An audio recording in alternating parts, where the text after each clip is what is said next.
Welcome back, everyone. My name is Kevin Strange. I'm a cartoonist, novelist, and independent filmmaker, and I'm here today to share with you my love for comic books. Today, we're going to take a look at Sam Kieth, the cartoonist, the legendary cover artist and creator of the Maxx. I am joined today by my good friend Dr. Ben, and let Oh, me bring in Dr. Ben now. How's it going, Dr. Ben?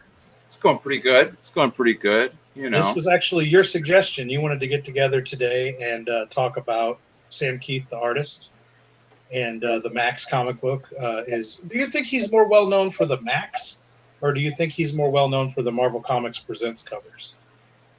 Does it Uh, depend on the age of the reader, maybe? yeah. I think because if you're younger, you'd only know him from like the Maxx, I would think. What's Uh, interesting too about the Maxx is most people know the Maxx as an MTV cartoon. They may not even know that it's a comic book. So there's like layers of Sam Keithness. Like Sam Kieth has played in a lot of different arenas as a cartoonist.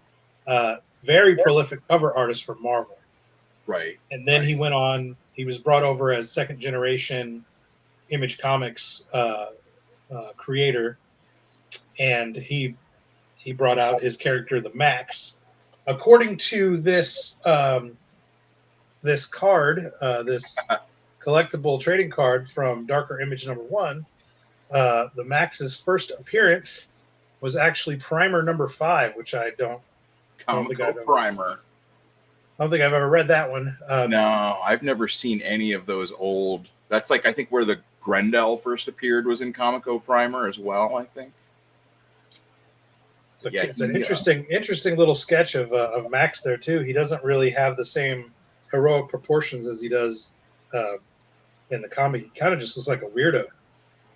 yeah. When he was first coming out, it was like he was still like figuring him out. It was like Yeah. you look at like Darker Image That's a and you look great. at Max Oh, I One. think that's actually the same. No, it's a different. It's a different picture. It's rendered different.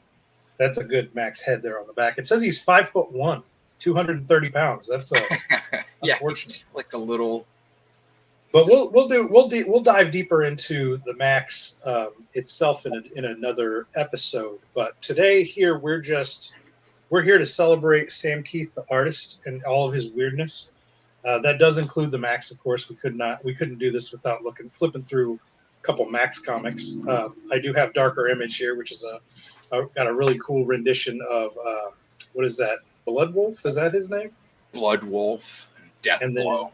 Death Blow, yeah. And then I like. Is that supposed to be Julie? Because she's a little fat in the face for Julie, but she's got a nice butt crack shot there she on the looks. cover. She looks kind of like a blonde version of the girl in the first issue of the Maxx. The one in the beginning. Yeah, like the brunette or that. Yeah.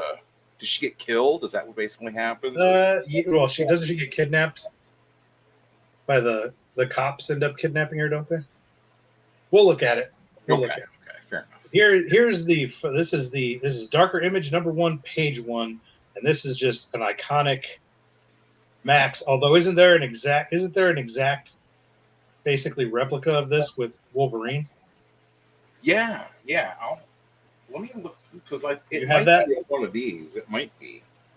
See if you can find that. But to me, this is like you get this great panel up top, which is like an establishing panel of the Outback or Pangea, however you pronounce it, with Maxx sitting on a log, and then this amazing rendering of look at all this rendering on his back, and we've talked before on other shows about like this rendering doesn't make any sense, but it looks awesome. And then you have this great silhouette of Maxx here, and it's Okay.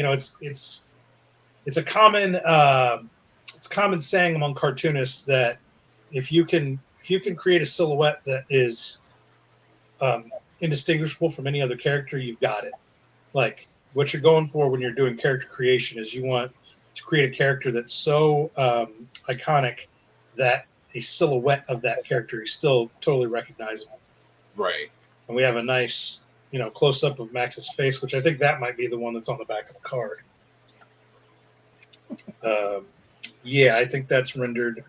No, that's still rendered a little differently. And then the claws. Of course, we have the claws and the chug that goes through. The headache. Bring up that card again. That might be from the cover of Wizard, maybe. Maybe. Look, flick over to mine real quick. Did you find that? I don't know if it's the same one I'm thinking for Wolverine. But I was thinking with this Wizard cover, that might be. Oh yeah. No, that's also rendered differently. He's got more. He's much more bright purple on that cover than he is. Is Wolverine on that? On the inside, is he in that same pose? I was going to look. I know I have that Wizard, but I didn't look it up. No. This is him and Cyber, and then him and Dragon.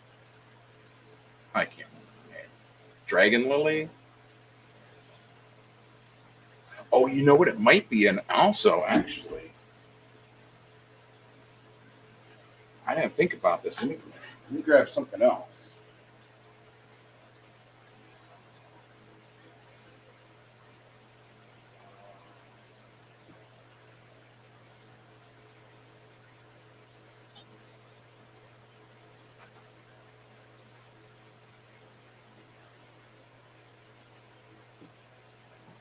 While he's looking for that, I'm going to bring this back up on my side here. And the second double, well, it's not a double page spread, but the second and third page here of Darker Image number 1. I love this shot here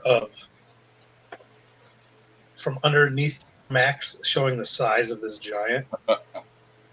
And then this thing is, again, such an iconic, like, what a weird design that is. And it's unmistakably, Sam Kieth.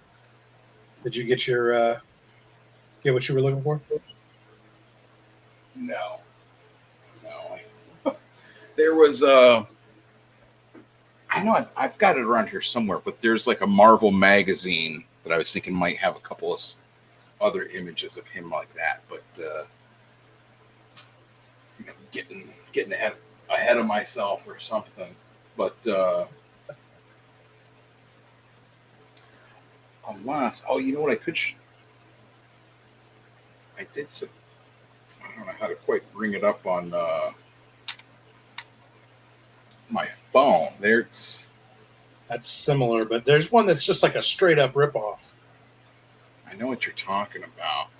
Here's a great this I don't know if you've ever flipped through this Darker Image number 1, but here's Julie. Just a great here she is as Jungle Queen, obviously, and we got a little thong action going on over here, some big booty stuff. But this the bell bottom, the crazy bell bottoms, and the protruding gut and everything that makes up Julie, and the crazy wispy ponytail, which I've ripped off that ponytail for characters in my stuff too. Look at this nonsense. Yeah, see, that's what I'm saying. It's like he's still like not really quite sure like what he's doing with him. Like, I don't think you ever see him look like this in the series proper. What is something non Maxx, or do you have some Maxx stuff you want to? Because you've got that Wolverine, Marvel Comics Presents. He does just as cool of a Wolverine as he does a. His Ghost Rider. There's that Ghost Rider. Oh my God, amazing! We were talking about that before we went live. That's he does such a good job. Look at that horse. Yeah. Who is that? That's Nightmare. It's kind of like Nightmare is kind of like Marvel's version of Sandman if he was like evil. And that's Dr. Doom. And Doom. Yeah, this one. Look at that paint. Like. His little head up there with his spazzed out hair. And Sam has this way of doing these like curved like very long, skinny, but curved in weird ways panels, like that triple panel off to the side. Oh, There's right. just awesome. He does that in just about every. That's like a signature. All of this is signature Sam Keith. Like all these are Sam Keith tropes. Look at That's what I'm that saying. Like face the in the middle. little Look at the mushrooms. face on the middle panel of the left side page. Look at that face. Just amazing. Amazing looking. And nobody, you could say that he has influences from Bernie Wrightson and who are some of the other influences that Arthur people. Sidem. Yeah, but He does all those covers for Marvel Zombies. well, I was saying influences on Sam, not who Sam has influenced. Like Bernie Wrightson was an influence on Sam. Who else? Who are some of the other influences on Sam that created this style? Because to me, it's just iconically Sam Keith. Like I'd probably say like Von Baudet. Von Baudet for sure, Bernie that. Wrightson for sure. And what yeah, I don't think I have my Von Baudet here. He cites Arthur Sidem too, though. Is it in? There's one of these issues. Is this it? No, it's one of the issues of the Maxx. He like cites like a couple different influences. Oh, okay. You're saying that Arthur Sudan was, because I think of Arthur Sudan as more of a modern guy, but you're saying that No, he was. Okay, he's been around a long time. Okay, he's been doing the damn thing. Well, I remember he was doing the Penthouse comics with an X. Was that the 80s? I think. Yeah, I've got somewhere around here. I've got like an Arthur Soydum comic that's from like 86 or maybe even earlier. Okay. And it is filled with like all the same, like the cartoony faces and like that same like that same look that like Bernie Wrightson has too, where like when they do like their hatching and it's just just perfect. I was at a comic convention in Detroit, Michigan, set up next to Arthur. And he was fun. He told us a lot of stories, a lot of cool stories. He was in a band, and he told us some like groupie stories and a lot of art stories. Because I gave him one of my comics, and he immediately was like, "Oh, this is underground comic style." I said, "Yeah. I'm drawn to the underground comic style." He's like, "Oh, well, did you know I did Penthouse comics for what was the name of Penthouse guy? Can't think of his name. The Italian fella. Oh, I can't think of his name. Guy. I don't know. The owner of Penthouse magazine. Oh yeah, I don't know. I can't think of his name. But anyway, just to get off of the Arthur Sudan, and we've pronounced his name about 10 different ways. Right. But he told me that the editor of Penthouse Comics, the guy that he worked with directly, threw himself off the top of a hotel and killed himself. And that was the end of Penthouse Comics. Penthouse Comics ended violently.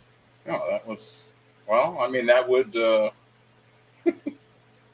back. Oh, that first panel. Oh, gorgeous. And that Ghost Rider skull. Look at that Ghost Rider skull. That's what I'm saying. Like he is just go back a page. That middle panel of this.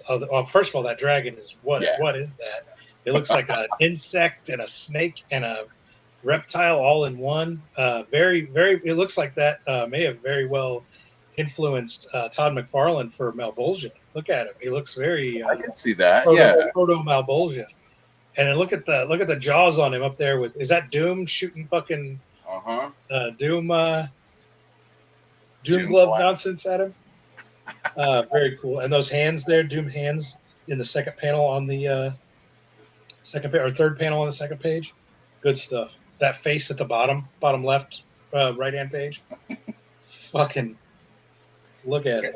And now like he just, I know what you mean. Like he'll just take like those big weird like round shapes, and then like add all this other stuff on. So it's like it looks like absurd when you first look at it, but then it's like the more you take it, you're like, what? He just has so much just crazy little details and textures. Yeah, and I like that. Look at Wolverine's hands there on the second page. You see the palm. That's Proto Maxx right there. Yeah. Oh, that's what I was going to show too. Like, because that was exactly what I was thinking in my own panel here. There you go. Yeah. That's Ed, my version of Ed Brubaker instead of. But just and other people have attributed it as well. But yeah, I like those. It's so. I like the hands on Wolverine. I like because everybody does the way his claws come out of his gloves or his hands or whatever differently, and I like that little. I like that touch there. And then there's those three rounded panels up on top again. That's another that signature 3-panel Sam Kieth. Sam is so averse. Like those bottom 4 panels on the left hand page, those are like the straightest panels you'll ever see from Sam Kieth. He abhors the rectangular panel. He loves to do all kinds of weird angles with his panels. Yeah, that's what I'm saying. Like just every like that picture of like Ghost Rider is like so. It's like it's not a huge image, but it's like it's so just so perfect. You know what I mean? Like it's just it shows that it's not that like he doesn't grasp proportion or that like but it's just that like he definitely plays with proportion in weird ways. Pull up that second panel and you see all the rendering. You see all that hyper rendering detail. Look, especially on Ghost Rider's face. And then what did you say that character was? Nightmare? Look at the rendering on his clothes, like all that cross hatching, and then like drop down to that face even is yes, and then drop down to that panel of Ghost Rider again, and it's totally minimalist. Like Sam can do just shapes, or he can detail in and render them into like excruciating hyper realism. He's I like it. Like I like this too because like I remember like reading this back when it came out. Like dreaming, pounding, something isn't right, and like he rips only one way to find out what's going on. That great thing about dreams is that you can cut through the dark and step straight into 19th century Paris. Like look at those buildings. Sam has this way of drawing buildings in these with these circular. Oh yeah, motions. The windows and everything. That are so weird, and that's especially true in the Maxx. All of it, it's supposed to be New York City, but it doesn't look like anything. It looks, like just this bizarre acid warped reality with all the circular windows and things that he does, and just sort of oval shapes in general. If you look at that, everything is sort of oval. Yeah, that. And I wonder if he's using reference on that, or if that's just what he is struggles to draw buildings. That's what he comes up with. It has that feel of looking like an old postcard or something. You know what I mean? Like it looks. Yeah. I don't want to say it looks accurate, but you know what I mean. Like it gives you that exact feel, like 19th century Paris, like Moulin Rouge. What the hell? He had to have been looking at something. Let's get out of here. We spent a long time on this comic. Let's look at some other stuff. This is a great comic though. Let me pull one up here. Yeah. Because we're not for this particular episode. We just kind of want just kind of an overview, like a lot of different flavors of Sam Kieth, because he's had such a storied career.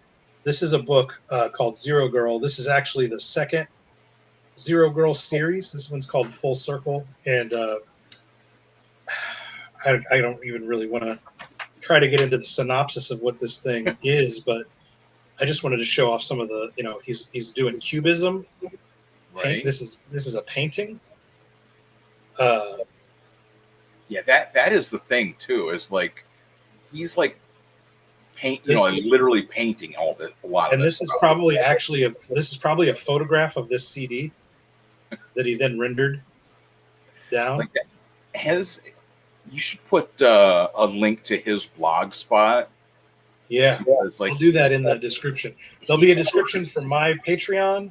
there'll be a description for Dr. Ben's YouTube, and there'll be a description or a link for Sam Keith's blog spot, which he'll just do single images like this randomly. He doesn't even, he doesn't post every day or anything, not even every Right.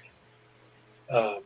He goes over so much of this process is like that. That's to me, I've always just been like, you could just read like what he's thinking about, and like he's working on this, and he didn't like this the way he drew this, and so he redid it, and it's like cuts things out just right in the middle of a page.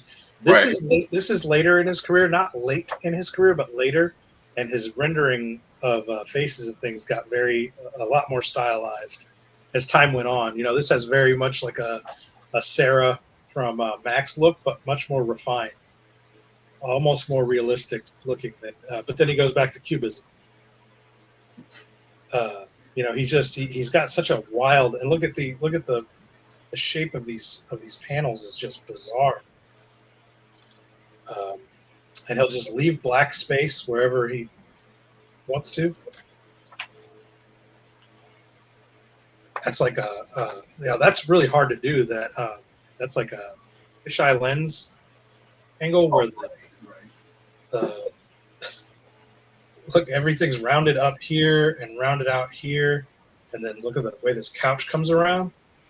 Just not easy to do that at all. All the advertising in this book, man. It's like every other page is an ad. Another fisheye shot of that. Look how far away, far away they look from each other.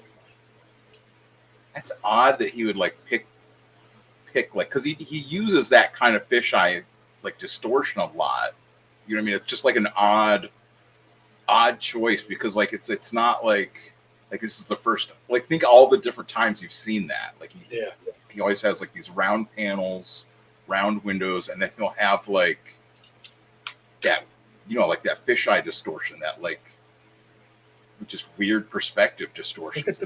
Look, these are both fisheye shots. Look at how warped that van is. That looks great. That's amazing looking.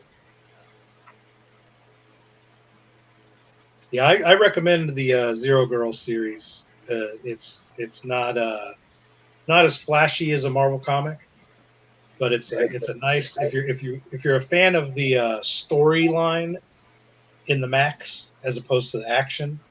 The Zero Girl stuff is kind of like focuses in on these weird relationships that all these people have with each other. Very, very cool book. You got another one you want to showcase? Yeah, I was just going to say too, like he was back, if you go back to Matt Wagner's The Mage Discovered, like the original, and this is also like Comico. He was the one doing the inks on, I couldn't tell you which all issues, you know what I'm saying? Like, you can look it up, I'm sure, and it'll tell you.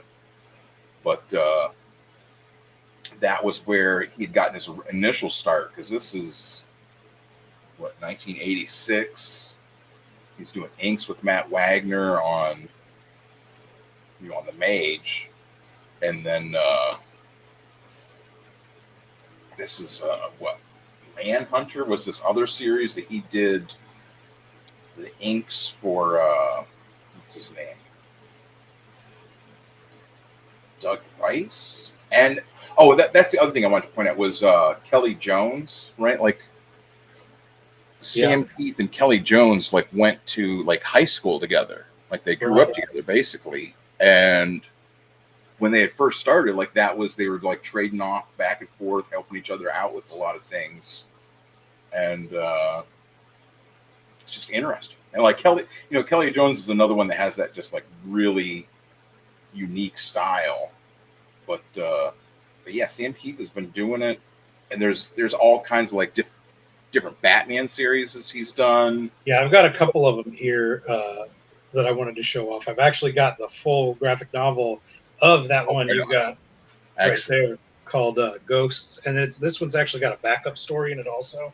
Okay. But going through this one, this is this is Sam Keith at some of his like most expressive, I think. He really lets it go with this comic, where he does Batman in the most abstract way. Look at this is Commissioner Gordon. Look at this little hair. Look at this little hair, Commissioner Gordon. I love it. It's amazing. And then look at this Batman. That. Look at this. No one draws Batman like this. He's just and even for Sam Kieth, this is abstract. Right. Like he really let himself go crazy with this comic, and look how just. I mean, this is it. There's a lot of our fellow comic book people that like to say, you know, things need truth, beauty, and goodness. There's nothing beautiful about this. This is ugly for ugly's sake. He did not draw Batman to look handsome here. He looks grotesque. He looks misshapen, deformed, and grotesque. And I love it. Right. I love it. I love this abstract style, and so many people in the art world, they get so twisted up about ugly art. It's like ugly art has its place, like anything else, man. Like ugly music. It's like ugliness is just part of. Look at this face. It's part of the artistic style of storytelling methodology. You know, you want things to be revolt, because if you can't show things that are revolting, then there's nothing to compare beauty to. You know. Right. And he's writing this too. I mean, that's the other thing that I think is neat with him is that he is a writer artist. You know, like that's if you go back to there's a couple old. He did all kinds of like little comics before he got to the point where he was doing inks for Manhunter and inks for Matt Wagner. He has there was what was it called? I Before E. It was like a collection of all the little. Like 1 and 2 page strips and little 8-page strips that he had done, and it's all just this bizarre, the same, just absurdities. I love the bat logo. It just kind of looks like his signature. Right. It doesn't look like a bat logo at all. It just looks like Kieth. What do you think about that new Batman logo? Yeah, that block looking thing. Right. One thing I wanted to point out for sure is his drapery. You see how he's got the cape kind of coming off over here, and then see how it spills down here, and then over again, where it's almost like a waterfall, like this cascading drapery. He's so good at drapery. I want to pull this out of issue 1 real quick, and then I'll let you. I'll go back over to you. But that iconic shot in here of Mr. Gone at the gas station. Where his cape is, so here's the the laundromat, or is it like a laundromat / gas station? No, it's a laundromat. Look at that drapery. To me, this is stuck in my mind since I was a little kid. Look at the drapery of Mr. Gone's cape, how it flows across everything. It's like eating the washing machines. Right. It's like flooding in. It's almost like water, like flooding towards her. That is, to me, this is one of the most iconic Sam Kieth pictures of all time. Well, isn't that it shot, like this shot there's great too. This one up here, Mr. Gone's like cloak or whatever is kind of like alive or something. Is that? I forget the lore of it, but it's got Izzes in it. There's the Izzes coming out from under the cape. But I'll cut back over to you now. I don't want to hog up all the remaining time we have here. I want to wrap us up pretty soon, but go ahead and do some hits. Hit me with 3, 4, 5 different comics you like here. These are great. Let me grab one other one.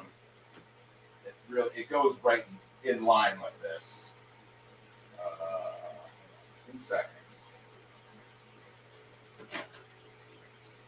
Like this is one of the things that like.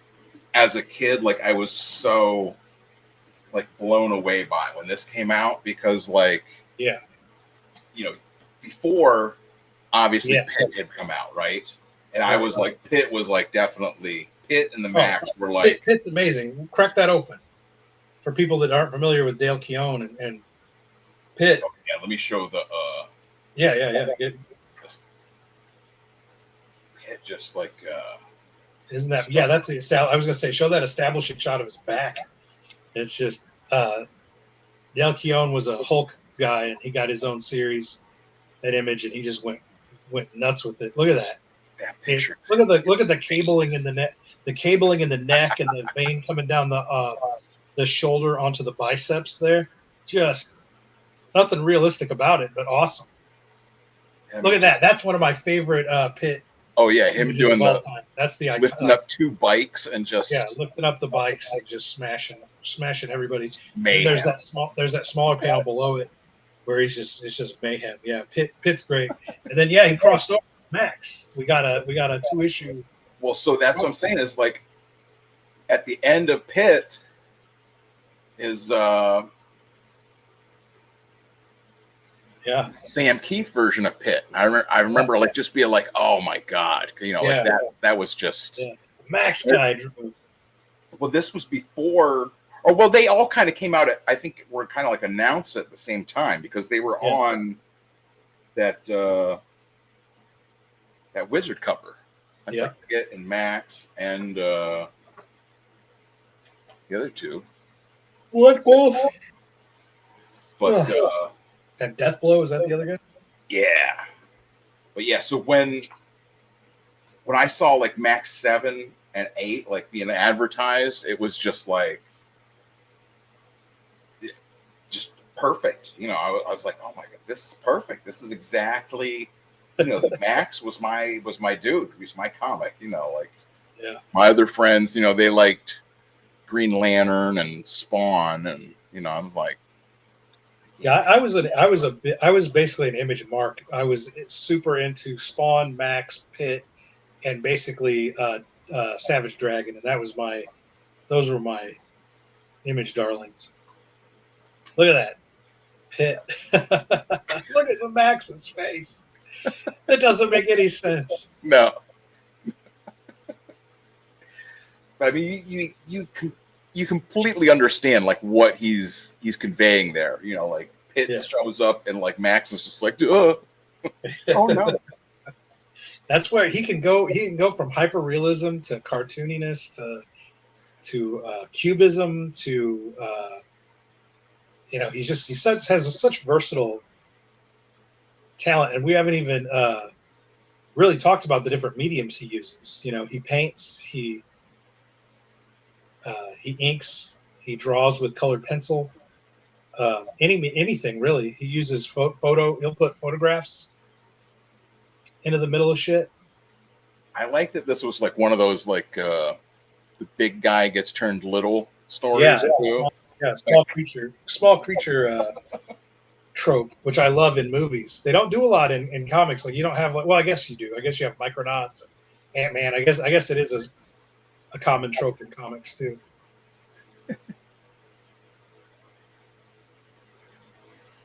What is that movie that Kurt Russell? Is it? No, it's not Kurt Russell. It's Martin Short and I can't think of the other actor's name. Where they shrink down. It's called Inner Space. They shrink down and go into Martin Short's body. And there's a terrorist group that shrinks down and they do battle inside Martin Short. That's a great movie. Fantastic Voyage is the movie that was like that first did that. Yeah, where they shrink scientists down and put them inside a human body, and they have to like fight off infections and diseases and viruses. Yeah, it's the other one to look out for from Sam Kieth is Epicurus the Sage, which is like a Greek. I think it's with William Mesner Loeb's as well. I think. Okay.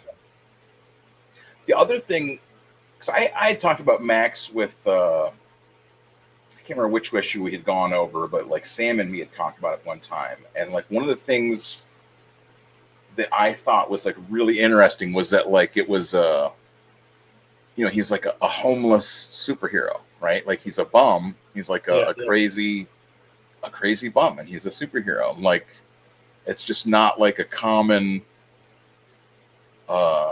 theme to have like this the comic character is literally crazy, like right, and can't tell when he's in. Can't tell the difference between the real world and his fantasy land. Yeah, it's I love it. It's my favorite comic of all time. The Maxx is my favorite comic of all time, which we'll do an episode that focuses in on all these Maxx things. I wanted to do this as like as an overview of all kinds of different things. Yeah, look at He always the puts hair. in all those hairs, Yeah, coming off his back. yep, on his thigh there. All right, let me show one more, and then we'll get out of here. And we'll do a specific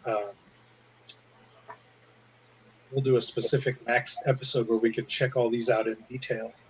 There's Rosetta, Amsterdam, Von Baudet, Frank Frazetta, yeah, Ernie Wrightson. That's the other one we weren't thinking of. There you go.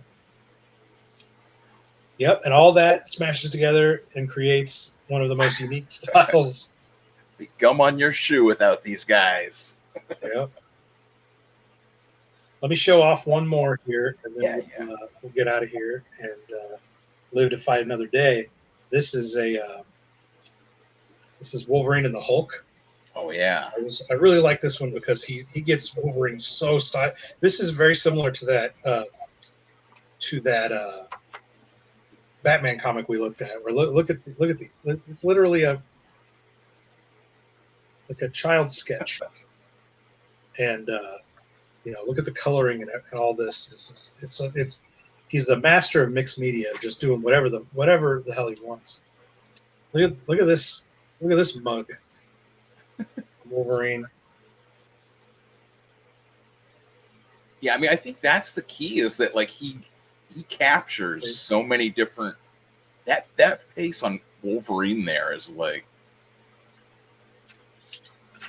that one. It's so bizarre. It does, and again, he's such a stylized cartoonist that doesn't look anything like any Wolverine you've ever seen, but it still looks like Wolverine. Right. It's unmistakably Wolverine, but it doesn't look like any other Wolverine you've ever seen. Look at this one. Why is he balding? Why does he have a receding hairline with these giant sides, and then he's like the top of his head? It's receding. It's like if I was doing a Wolverine, it's perfect. Gives me hope.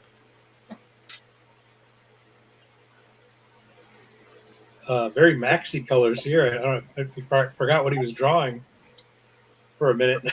It almost looks like the Maxx is in the mix here. That's the purple tights on Hulk there, but it almost. You saw he had done an issue of Incredible Hulk. I want to say it was maybe like 358 or 368. It was during the Dale Keown run. Okay. And it's not like I don't know. I've only seen it like people looking at it on video and stuff. Like I've never had it, so I can't really. Look at this mug. Again, talking about truth, beauty, and goodness. There's nothing beautiful about that. That's ugly. Is that Wolverine? That's Wolverine. Oh, that's him. He was in water or something. Yeah, his hair's all down. I see. Here, I love the bulk. Just the sheer bulk that he puts into the bulk here. He just makes him. He's just a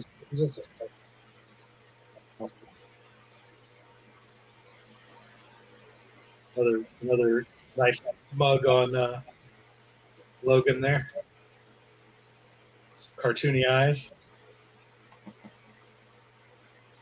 Look at this. And here he's just this is Hulk. He's just the half circle. Well, he's just laying there. Okay. I'm like looking at that top image, and I'm like, what the hell? What am I looking at? That's his. He's just laying on his side, like. Yeah, he's just laying on his side. And look at Logan's hair now. I guess it's drying up. Bizarre cartoonist. Why is this little girl's nose is just so red? So expressive. That's it. That's the one. If I had to pick a favorite, Logan head in this book, this is it. Isn't he an amazing cartoonist? Yeah, that's what I'm saying. He goes down as my favorite. He's my favorite. I don't know about you, but he's my favorite. He inspired me so much as a young cartoonist when I was a little kid, when I was struggling trying to draw comics. All I wanted to draw was monsters like Maxx and Pitt and Savage Dragon. And to this day, all I want to do is draw monsters. Like I've never, like, he inspired in me the ability to be weird, to not, to draw things that would make your middle school and high school art teacher mad. Is pretty much his style. His style is to do everything the wrong way and still manage to come up with such a beautiful, unique style. Yeah,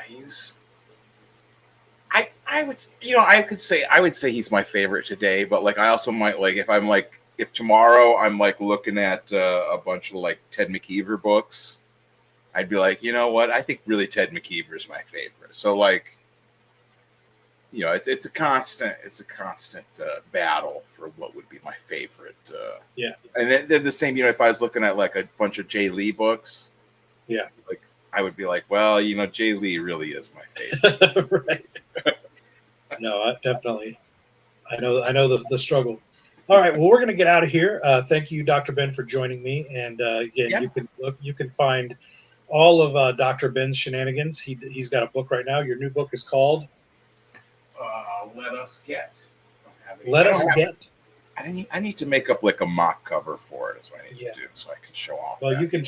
you can see him drawing it and talking about it and reviewing comics on his own channel over on Dr. Ben's YouTube.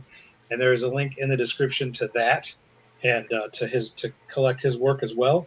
To my Patreon, where all of my novels, my comics, and my films are all available at my Patreon for only $3 a month. You can go through 20 years worth of Kevin Strange material over there, and definitely check out Sam Keith's blog and follow that for new and unusual things from Sam Keith. So until next time, I'm Kevin Strange for Dr. Ben and Sam Keith. Yeah. Peace out.